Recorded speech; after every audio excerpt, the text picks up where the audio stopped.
You're listening to WCAT Radio, your home for authentic Catholic programming. Welcome to The Open Door, a show based on the words in Revelation, "I have left an open door before you, which no one can close." This is WCAT Radio's longest-running show, which opened the door to the radio station in October 2016. It's currently offered by Jim Hanink, Mario Ramos-Reyes and Friends, and remains open to the love of God in its call to build a culture of life and a just social order through the panel's discussion of the Catholic social teaching principles of solidarity, subsidiarity, and economic democracy. The Open Door also explores nonviolence, distributism, and communitarianism. So join us at the Open Door, where you too can be part of the conversation. Welcome to the Open Door. Jim Hanink here with fellow panelists Mario Ramos-Reyes and Valerie Niemeyer. Today we'll continue to discuss two unmentionables, religion and politics. Our welcome guest is Jeff Culbreath, a married father of 6 residing in the, as he describes them, obscure suburbs of Sacramento. He works in the apparel industry, drives his busy kids around, and tries to be a low-maintenance husband to his hardworking wife. He enjoys writing on various topics and has maintained several blogs over the years. Let's begin in prayer. Come, Holy Spirit, fill the hearts of your faithful and kindle in them the fire of your love. Send forth your Spirit, and they shall be created, and you shall renew the face of the earth. Let us pray. O God, who have taught the hearts of the faithful by the light of the Holy Spirit, grant that in the same Spirit we may be truly wise and ever rejoice in his consolation. Through Christ our Lord. Amen. Jeff, by way of introduction, I know we want you to tell the truth, the whole truth, and nothing but the truth. By way of introduction, could you please tell us a bit about yourself and your family? Well, you could forget the part about the whole truth and nothing but the truth. Okay. So your introduction, I think, covered the basics, but I'm a 57-year-old, 4th-generation Californian. Spent most of my life here in Northern California, Sacramento Valley. I grew up on a almond farm. We call them almonds in Butte County. And so that's sort of, I think that whole experience really kind of set the tone for a lot of my temperament and thinking over the years. I never really got the rural life out of my blood. Moved to Sacramento 2 hours away and hour and a half away, more or less, and have been here, stayed for 20 years, moved back up to Wayne County this time, and homesteaded on so-called homesteading, I think. That's a stretch, but attempted to homestead on 20 acres in Glen County for 8 years. And you fought the weeds, and the weeds won. I'm telling you, I did.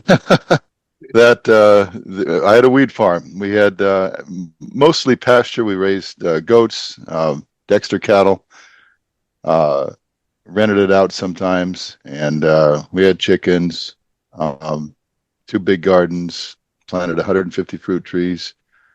We had a roaring little project going there for a while. That was fun, but it didn't last, and we ended up here back in the Sacramento area. We have 6 children and 3 still at home. So here we are. All right. Very good. Mario, you want to lead us forward? Well, yes. I just learned that you were influenced by Russell Kirk, which is, I think, from Michigan. Dr. Hanning knew him well.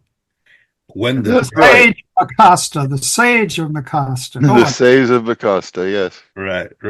Russell Kirk and Wendell Berry and Neil Postman, which caught my attention about Neil Postman. In what ways these people influence your life or the way that you do things or your politics, if you will? Yes. Well, Russell Kirk, I think if I could point to one writer, one thinker who was the greatest influence on my own temperament and thinking, it would be Russell Kirk. Sadly, I did not know him. I wish I had. He's one of the few writers I think that I would actually have liked to have met in person. I came across Russell Kirk in college when I was sort of a Republican Party activist, I guess. I fancied myself a diehard Republican, a conservative, and so forth. And this was in the late 80s, early 90s. I came across Kirk. I think I first picked up the Intercollegiate Review, and which led me to the Conservative Mind and others of works of his. And I was floored because this was not what I thought conservatism was at all. In fact, I read this and I'm thinking, these are the other guys, you know. But you know, because if you remember his canons or principles of conservatism included things like an affection for the variety and diversity of classes and peoples and communities. And you know, my thinking as a Republican of that time, no, we want everybody the same. We want everybody middle class. We want everybody, you know, all in the same. You know, we were big on sameness, right? Kirk talked a lot about the necessity of classes, and even Republicans back in the day were very egalitarian in their thinking, right? It was like, you know, the accusation that we received from liberals was that we were elitist. This was back when things were the other way.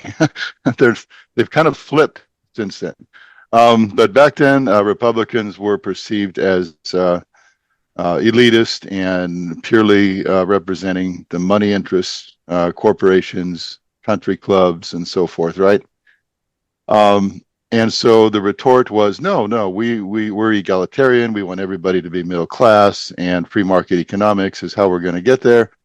And government needs to get out of the way and let equality naturally happen. So that whole thing about classes and hierarchy, social hierarchy, was a game changer in my mind, and it made me start to observe and just look around and think about the people I met and I knew. And yeah, he's right. We don't like to talk about it, and maybe ASP circles are especially uncomfortable perhaps with this, but we have and we require a sort of hierarchical order. Every society does, no matter what they might say about themselves. And so I'd like to keep it honest. I'm with Kirk. Well, if we're going to have it, let's be honest about it. Let's admit that, we have these differences and they're okay. There's no shame in it. There's nothing wrong with that. And it's no shame to be poor. It's no shame to work at McDonald's. It's no shame to do what you need to do in life and to know your place, I guess, right? And so that was a real game changer. It was not a social climbing conservatism. So there's that, right? And then he also was very big on the idea of imperfectibility, and that man is not perfectible, and that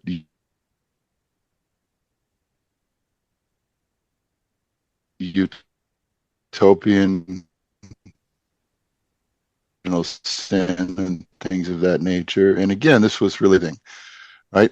There's going to be no more problems. We're going to fix poverty. We're going to fix suffering, and all of this, right? It was very ambitious, and so this sober understanding of the imperfectibility of man that Kirk had was also a game changer for me. Many other things. He just got into my bones, I guess, and I don't think he would approve of all of my opinions today. But here's the thing about Kirk. As you know, Dr. Hanink, if you knew him, he didn't mind that. I mean, he engaged with all kinds of people, and he had respect for all kinds of people. And again, this was not Republican Party orthodoxy either. It was like, libs, evil, and Kirk was like, he was broad, he was generous, he was magnanimous in his approach to society and to the intellectual life, right? And so I so appreciated that.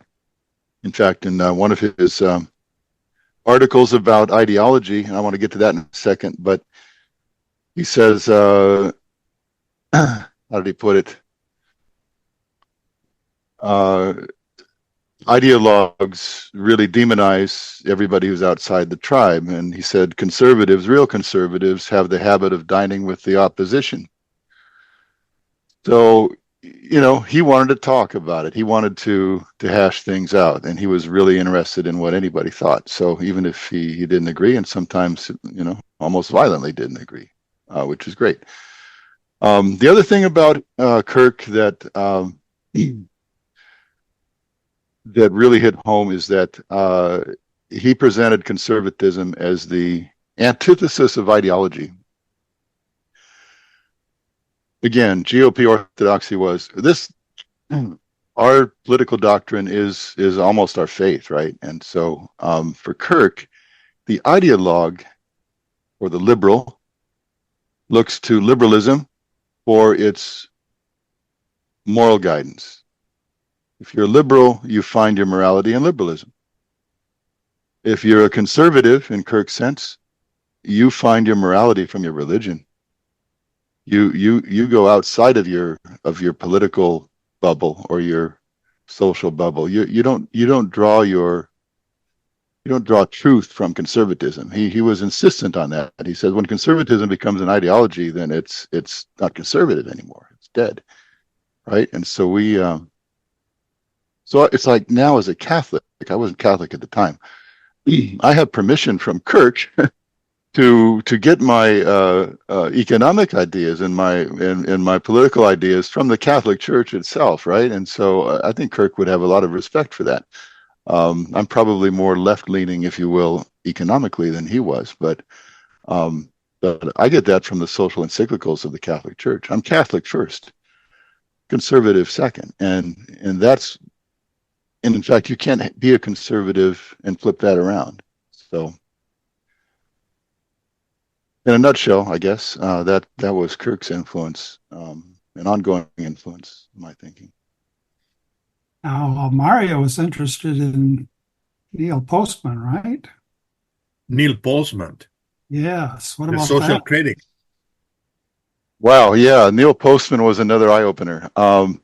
So I love Postman. He really made me start to think about technology and its, and the downsides of technology. So before I ran into Postman, I was reading people like George Gilder, right, who is a GOP luminary and a champion of technology and technological progress and innovation and, all of this. I don't know where he is today. He's probably waving the AI flag out there someplace. I don't know, but Postman made me realize how technology it's not just the content of what we get from technology, but it's technology itself and how that changes culture and how that changes us as individuals. He made so many great observations, like Well, our appreciation for art and music, for example.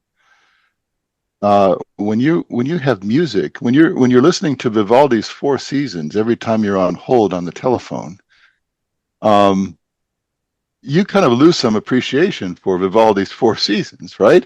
And when you see art everywhere, it's on your screen, it's the background on your computer screen, it's just all over the place. Even great art is all over the place.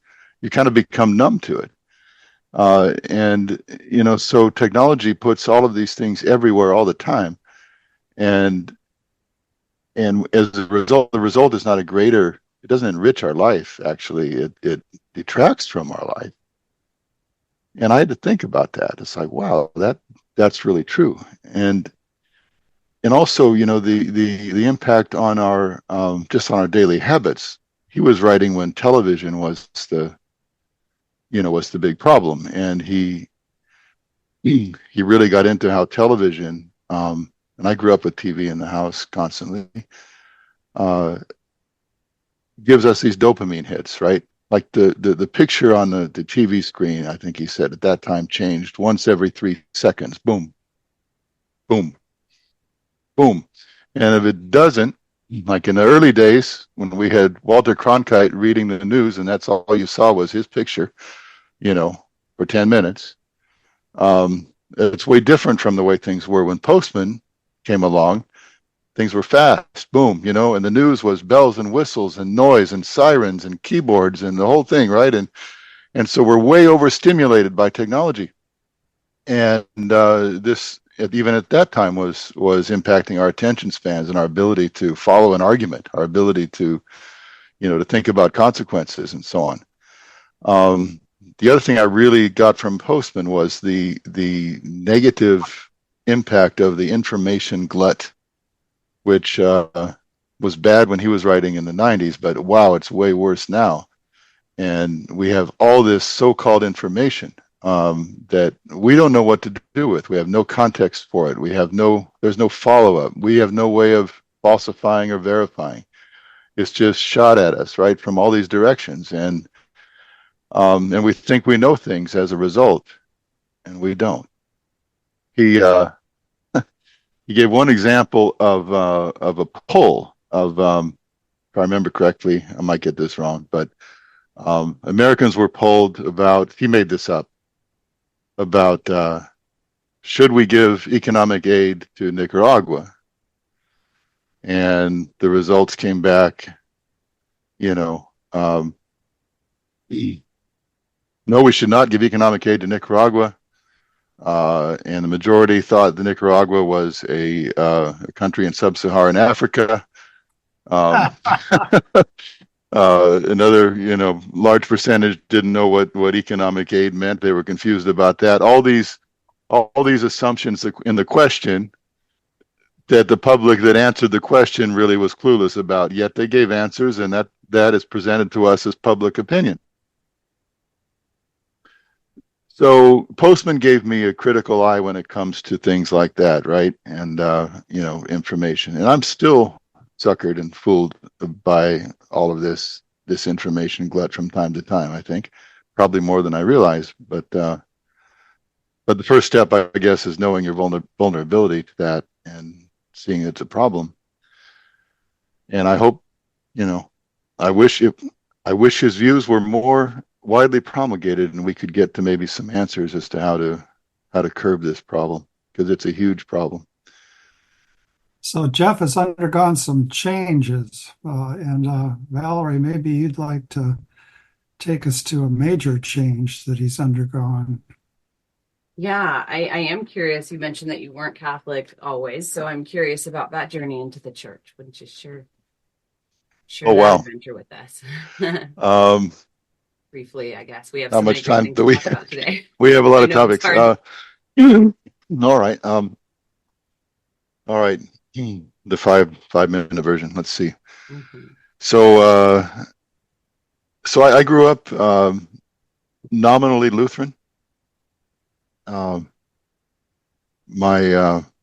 parents were, my mom and my stepfather were on and off Lutherans, and more off than on. But when there was anything, they kept their ties to the Lutheran Church, and the Lutheran Church was in the Scandinavian tradition, the ELCA, which I think had previously been ALC or something like that. But it's from my heritage is Danish on my mother's side, and so that was our so-called religion. And well, that particular Lutheran denomination is the largest in the United States and is also very, very liberal, if you will. Very, very much. There was a little Christianity there, I guess. Not a whole lot.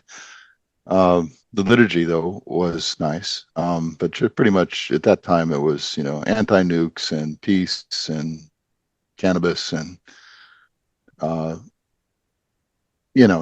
not a whole lot of Christianity there. But it was what we did. So I went to Sunday school, was confirmed, and so on. In college, I fancied myself an agnostic, I think. I had a libertarian phase and an Ayn Rand phase, and, I never really went all the way to atheism, but I had landlords that were devout Baptists in their 80s, German Baptists.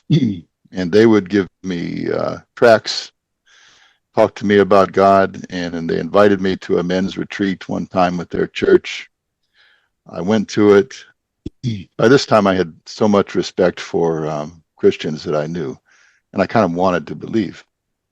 Well, that retreat was a big deal because my roommate was a motorcycle, like a biker guy with, probably covered with tats, really hairy. Looked like he'd had a hard life. And I kept him up all night with questions about the Bible, about God, and all of this. And he very patiently answered what he could, and he didn't answer what he didn't know, and that was refreshing. Long story short, my aunt gave me a copy of Mere Christianity by C.S. Lewis. I read that, stayed up all night thinking, because, at the end of that book, he doesn't give you a lot of options. You have to choose. I was a fence sitter, and Lewis kicked me off the fence. And so I'm laying awake there, going, okay, well, now what? Because I wanted to be honest. I wanted to be, I kind of valued integrity. Anyway, fast forward, decided to go back to church, the Lutheran church by default, but I wanted something with more meat. And so we ended up, I was engaged to my wife by that time, and we ended up in the Missouri Synod. First time I went to the Missouri Synod liturgy, it was overwhelming. It was beautiful, very traditional. Excuse me. When they confessed their sins and went down on their knees like a wave, I was like, where is the door? This is a cult. Get me out of here. I really, but at the same time, it's like, maybe I'm a sinner too. Anyway, that kind of launched my theological inquiries really more seriously then. So I was a Lutheran for quite a while. We were married in the Lutheran church. My wife is Vietnamese. She was Buddhist and converted in the Lutheran church. In college and in life, I met a lot of great Catholics. I subscribed to First Things probably the first year it was out, and was reading a lot of Catholic stuff and teaching Sunday school in the Wisconsin Synod eventually. And I just realized that Lutheran theology is just not holding up. I was always referring to my students to the Lutheran tradition for exegesis, for interpretation. And we're not supposed to have a tradition. It's supposed to be the Bible alone, right? And we don't need a tradition. Well, we had one, and we used it, and we needed it, and it wasn't right. So I felt like, well, if you're going to have a tradition, it ought to be a self-respecting tradition that believed in itself. And so my first son was born, and that shattered my belief in total depravity, Lutheran total depravity. because I'm looking over at my newborn son and just trying to think how this kid is totally depraved and deserves an eternity in hell just by virtue of breathing. And I'm like, that's not right. I don't think that's true. And he turned 2.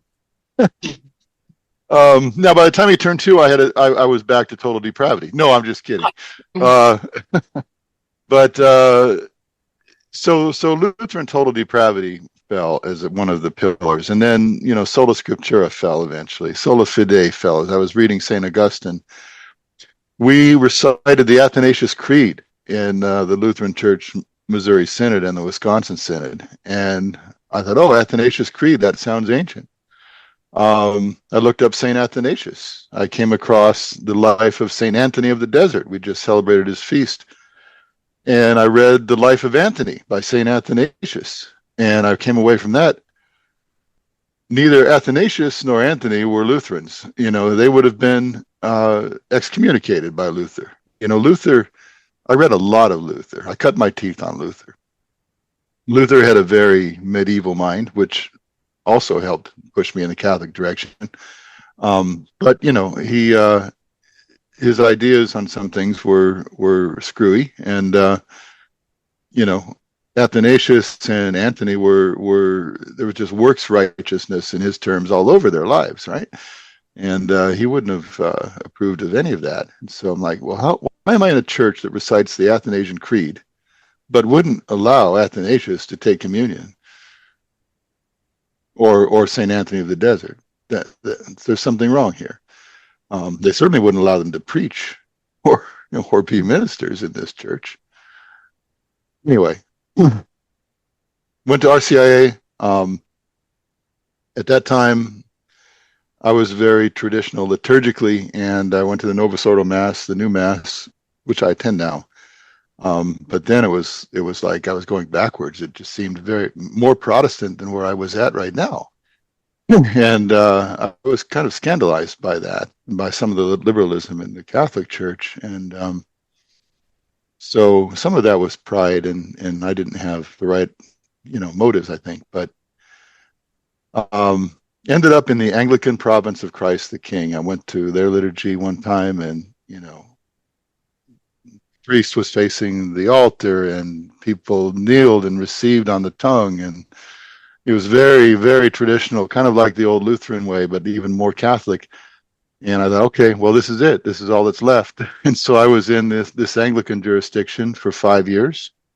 I went to seminary, continued to read and study and pray as a Catholic. My devotional life was Catholic, basically, and so were my fellow seminarians. But we were in this tiny jurisdiction, not in communion with the Episcopal Church or the See of Canterbury, that was in communion with nobody. There were maybe 5,000 of us around the country. And that just didn't, that just was unsustainable as well. Bishop called me into the office during break and with the dean, and they wanted to talk to me about what they thought was even for them, and they were very traditional, was my excessive Catholic beliefs and things like the Immaculate Conception of Our Lady and so on, which was permitted. But I was a little bit too, I don't know, a little bit too out there with it. Shortly thereafter, they didn't expel me from the seminary. I was not told to leave. I was invited back. But in the interim, I was invited to a Latin Mass by a friend of mine who had also been in the same Anglican jurisdiction but became Catholic. And I went to the Latin Mass with the Fraternity of St. Peter on a Friday. It was the first Friday. And that was it, man. It was like, this is home. It's still here. All right. So I had a very, I think,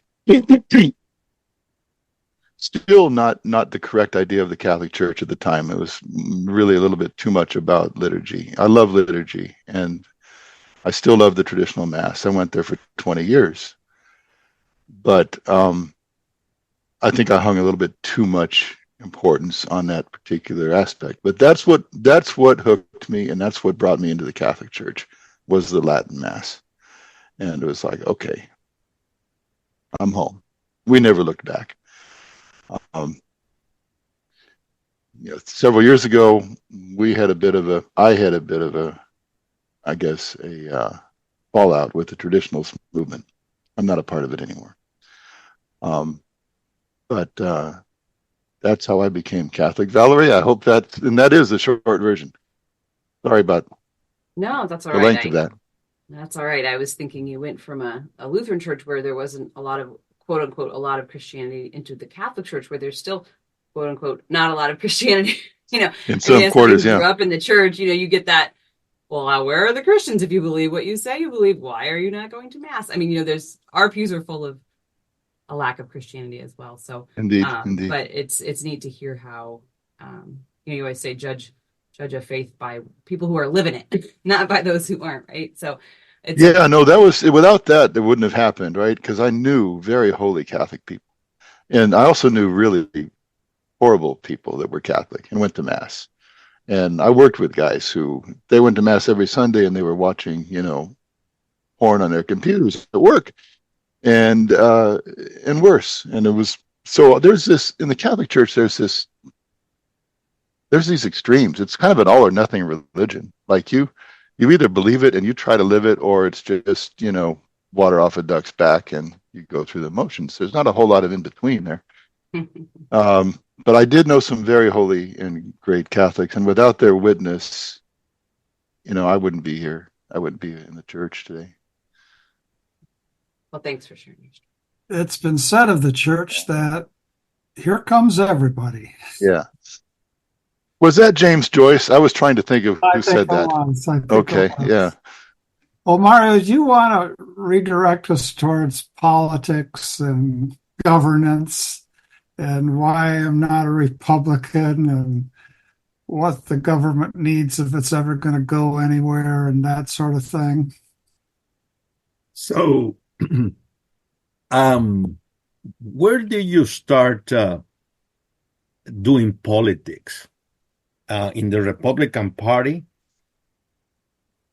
And yes, how it was, you're saying that there is a vision that you inherited from Kirk, which was not, let's put it this way, libertarian, if you will, or pure economics rather than culture.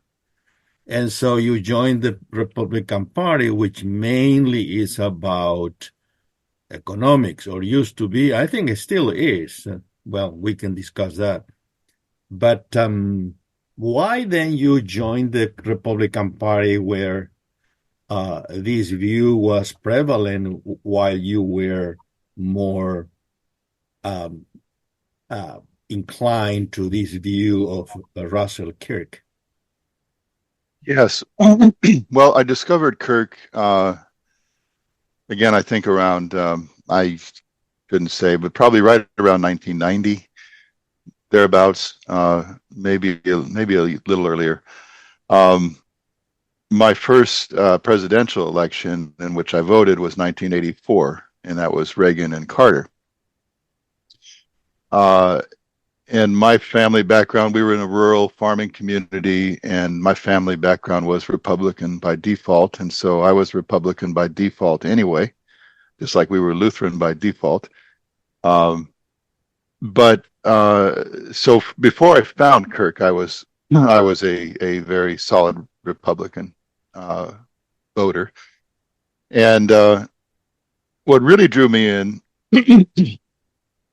and I think you gentlemen, and I think Valerie will understand this. I hope there's a little nuance here, but what really drew me in was Ronald Reagan's, what seemed to me to be his transparent goodness as a human being, his decency, and his persuasiveness. Right, he was a very persuasive man. He was taunted as just an actor. But he believed these things. For example, on abortion, today, our so-called pro-life politicians, they're pro-life on paper, but they don't lead with it. You have to back them into a corner to get them to talk about it. Ronald Reagan led with it. He led with it in his speeches. He led with it on the campaign trail. He wrote a book about it on his own initiative. He was a convert to the pro-life cause. He largely made me really think about life issues, because I was a Republican and because he was so revered. I loved Ronald Reagan. I realize now, much later, that his economic policies were a disaster. I don't support those, but as a man and as a leader and as someone that I would be happy to have babysit my kids, or socialize with, or borrow something from, or lend something to. I loved Reagan. I love that we could have, as a country, a leader that was such a decent human being. I thought that was incredible, and that was one reason why the whole Trump thing was just horrifying to me, appalling, and really extremely discouraging. But so Reagan was like the engine, right? And so I began to read George Gilder and Milton Friedman. I really got into the whole libertarian ideology for a while. Subscribed to Reason magazine and was really thinking like a libertarian. I wanted to privatize everything. But Kirk slowly, this didn't happen overnight with Kirk, but his influence really slowly caused me to start questioning some of that orthodoxy in the party. And then, of course, my conversion to Catholicism and reading the social encyclicals of the church, that also softened me up and led to, over the years, a disenchantment with Republican economics. So it wasn't, I wasn't always a hardliner on that. I kind of just had a gradual awakening, I guess, and with Kirk and the church being very influential in that regard. Let's go ahead to a more general question here. Can we get good government without good people? And if not, how are we going to get good people? And are we stuck because we can't get good people? We can't get good government, and when we have bad government, bad people become worse? Right. That is the question. That really is the linchpin of the whole political and economic problem. I was just kind of rereading Quadragesima Anno last night, and St. John the 23rd's Mater et Magistra. And I was just reminded that the church, even with its very bold economic ideas, insists that it cannot be done, that there's no hope without moral reform. That has to come first. And so can we get good government without good people? I guess so. The first and obvious answer is no. We cannot have good government without good people. And I don't have a whole lot of confidence in the American people today, right? I know a lot of them, and I love people. I'm all for people. I love people, but in terms of having the right moral priorities to govern, I don't think that's going to work. So now that's the simple short answer. But here's where you can have some hope, and I'll go back to Kirk on this. Society is not monolithic, right? Everybody is not as messed up as everybody else. There's a preponderance of people on one side and then those on the other, and there's a spectrum in between in terms of their moral suitability to govern themselves or govern a country, right? So then we can't say that all of society is bad most of the time. We can say that there is a part of society that is that does have its head on straight. And how then do we create a system that encourages that element to govern? That element can be a minority. That can be a small minority. And so then we can have a good government without having good people yet, right? Well, what is that? So who's governing, right? Who's governing even in our democratic egalitarian system? Well, who's governing in our democratic egalitarian system is the elite. We have elites. Whether we want to admit it or not, we have elites. Those are the people who are governing. Now, are they the right elites? No. So we need somehow to create a system of new elites that are not dominated by money, elites that are not, slaves of capital and special interests and so on. We need elites with the right priorities. And so I think the long-term project is the creation of new elites and hopefully the conversion of some old ones that are fit to govern. And then we don't need a majority. We just need these competent people that have the right moral priorities to be in positions of power and authority to make the kinds of changes persuasively to the public and to move things along. So there is hope, but the hope is not in,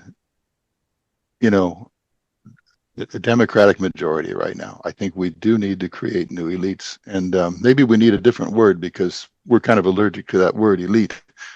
I don't really care what you call it, but we need that new subset of the population that is fit to govern, that is competent, that has the talent and the energy and the right moral priorities and the imagination to steer things in the right direction. Mario, as our guest just said that we have to bid farewell to democracy.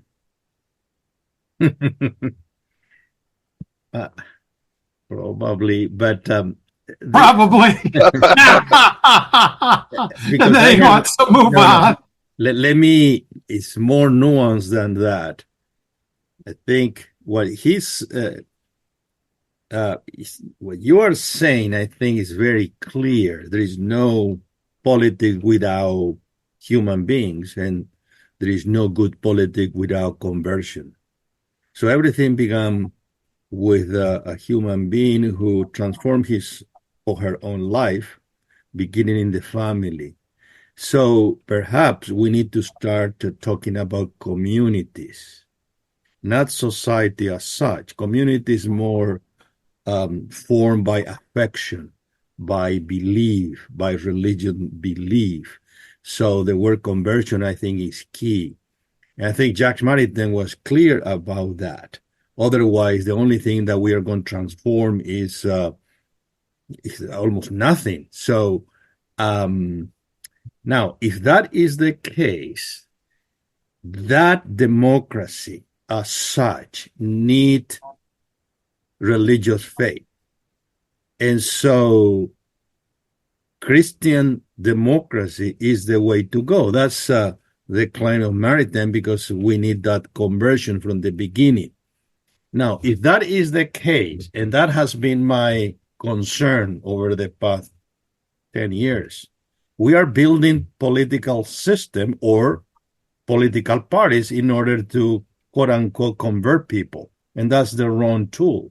So we need to begin in the church to form those communities.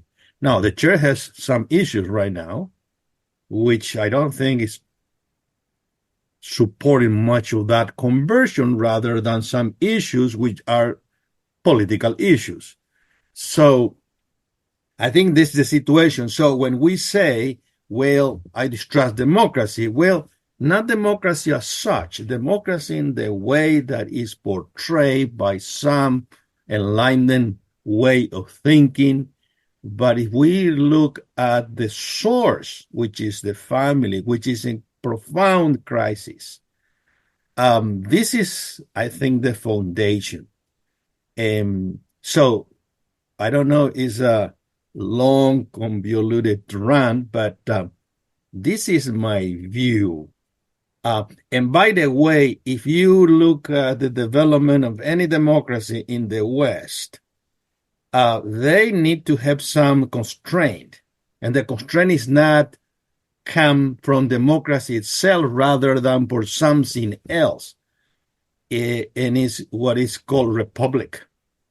In other words, the idea of the republic or republicanism is the one who limit the power of democratic ethos. So we have the example right now at this moment in Argentina.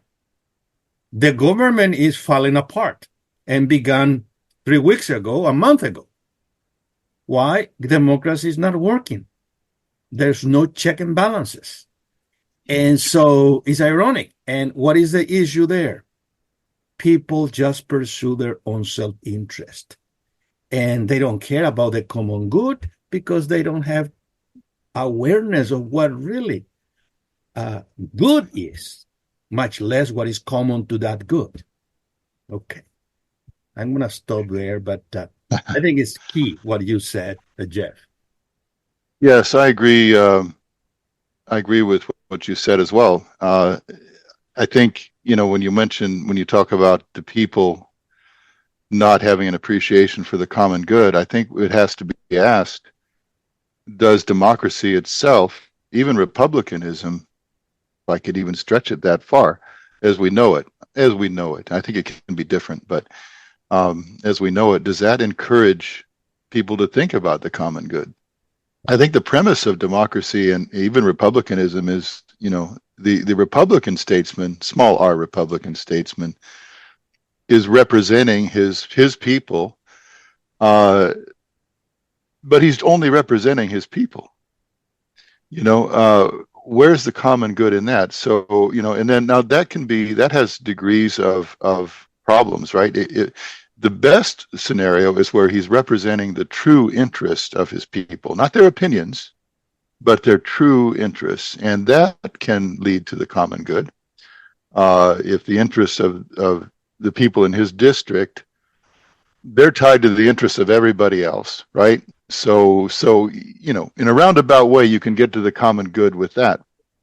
But in reality, what happens is he represents their opinions because he wants to be reelected in 2 years or 4 years or whatever. And so he's not going to do that unless he represents their opinions. Well, as we know, the opinions of people and the interests of people don't always coincide. In fact, they're very often at odds. One of the writers that was influential in my thinking as well, and I'm going to mispronounce his name because I just don't know how to say it, but Eric loudly and with confidence. Eric von Kunnel-Ledeen. Did I say That's that right. correctly? That's got to be right. Okay. He makes the distinction between democracy and demophilia. Democracy being the rule of the people, demophilia being the love of the people. And he prefers demophilia, right? Because that is rule for the love of the people, for the good of the people, right? Not necessarily for their opinions, because their opinions are easily manipulated by demagogues, easily manipulated by politicians and the media. They're fickle. And as Neil Postman showed us, we can't really count on them to know what they're talking about. And it's not their fault because they're being asked to have opinions. We're always being asked to have opinions about things that we don't know anything about, but we got to have an opinion. That seems to be the pressure of democracy, is to force us to have opinions about things we don't know anything about. When I have a ballot and I go to vote, usually 1/2 to 2/3 of my ballot is blank. Now, I'm not ignorant,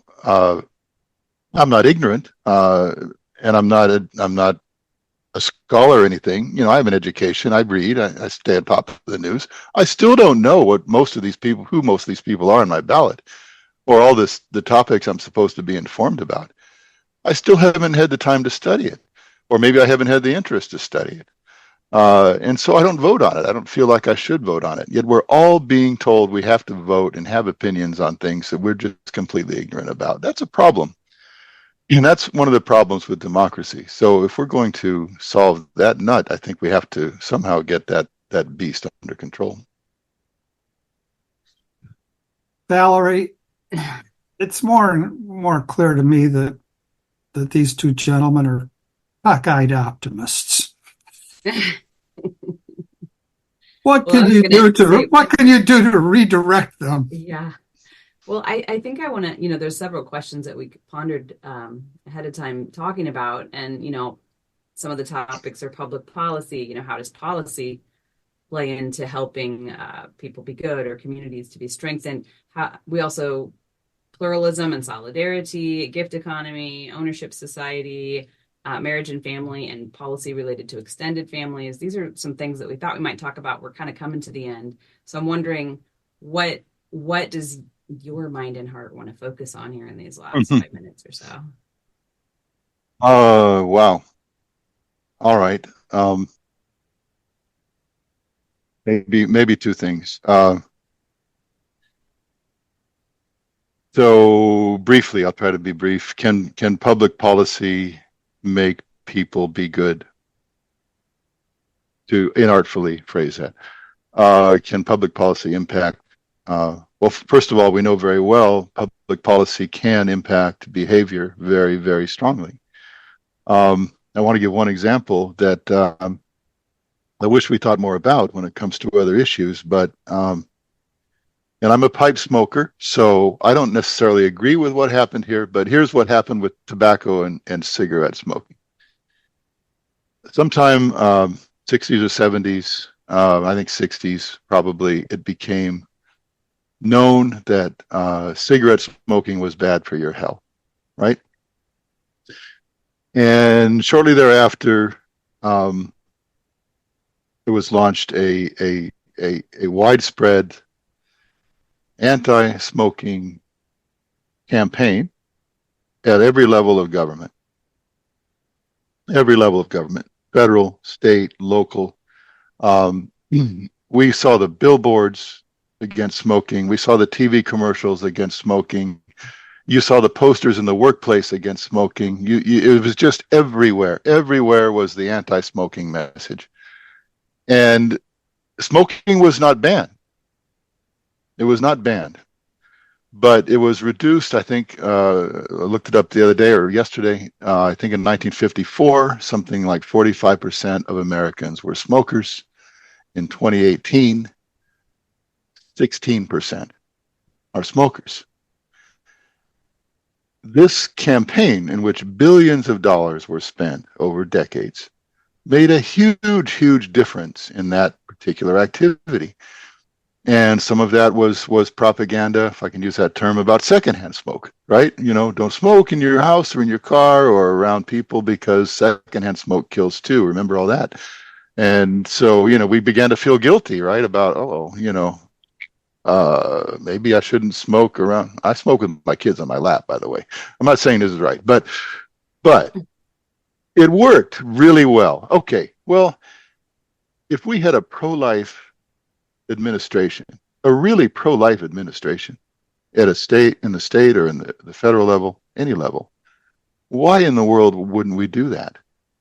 To educate the public about abortion, about the effects of abortion on women and so on. Why don't we do that? I mean, maybe we can't ban it, but we can do that much, right? And why aren't we doing that? Why for decades and decades has nothing like that happened? If we really, I think, wanted to make a difference, the government, and I mean the government, the state, can make a difference in the moral behavior of people. And I think that is a salient example, even without passing laws against behavior. That's a whole different question. But just as it's bully pulpit, we can make a difference. The state can make a difference in changing moral behavior. Okay. And then the next thing I want to talk about, if I have time, is the gift economy a little bit. Do I have time? 2 minutes. A few minutes. Sorry. Okay. Yeah. Okay. So in terms of economic reforms, I think the gift economy is hugely important. A gift economy is not barter. It's not exchange. It's what happens when you make dinner for your family. It's what happens when you give your neighbor a ride to the doctor because she's disabled. It's what happens when you mow somebody's lawn without remuneration because they're your neighbor. When you do things for other people, right? And these activities, my neighbor could hire an Uber to take him to the doctor, let's say, but I do it for him instead. Okay, if he hires an Uber, that adds to the GDP. That's economic growth. But if I do it because he's my neighbor, that does not add to the GDP. Maybe that detracts from the GDP. But guess what? We're a better country. We're a better society. We're a better community because the gift economy is alive in those things. Well, you might remember Robert Putnam's book, Bowling Alone, in which he documents the decline of civic involvement of Americans across, all kinds of metrics, church involvement, PTA, schools, civic involvement, at government and so on. All these things, all these have declined sharply over the last few decades, even when he was writing. And, the question is why. He had some theories. But what that means is the gift economy has tanked, and the gift economy makes us a poorer country while our GDP has gone up.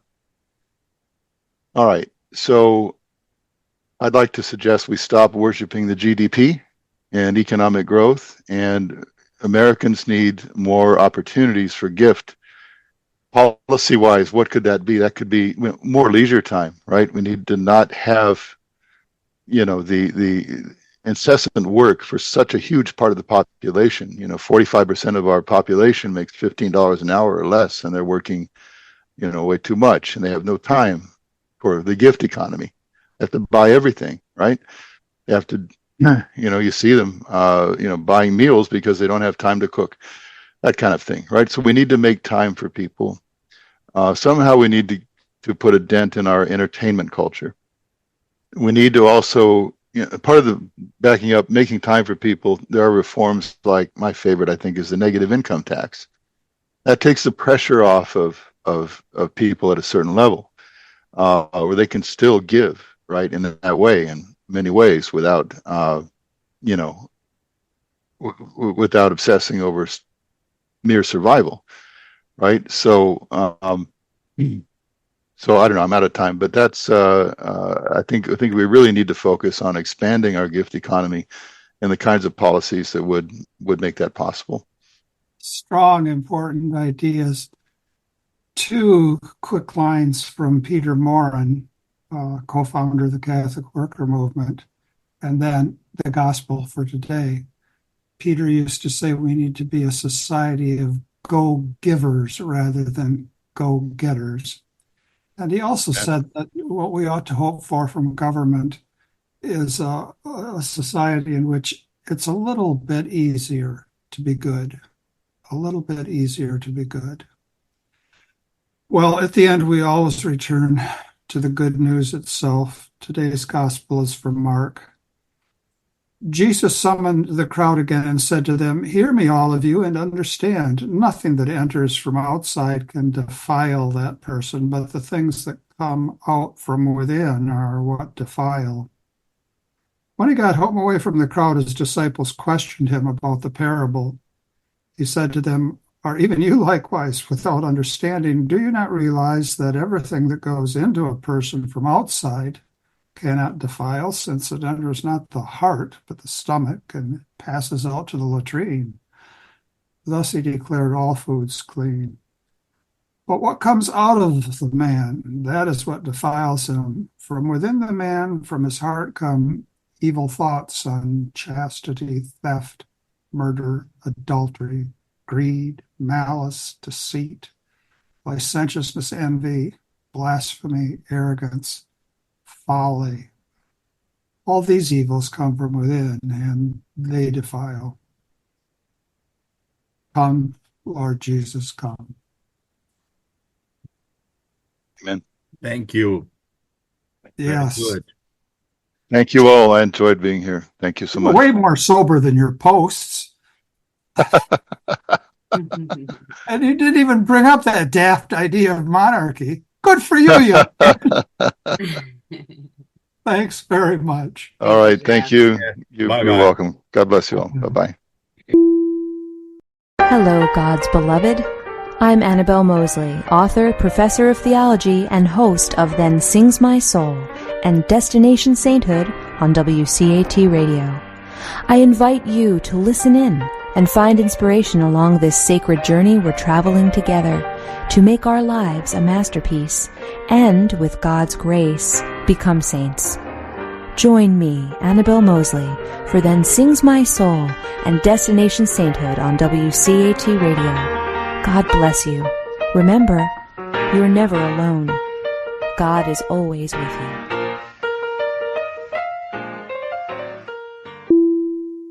Thank you for listening to a production of WCAT Radio. Please join us in our mission of evangelization.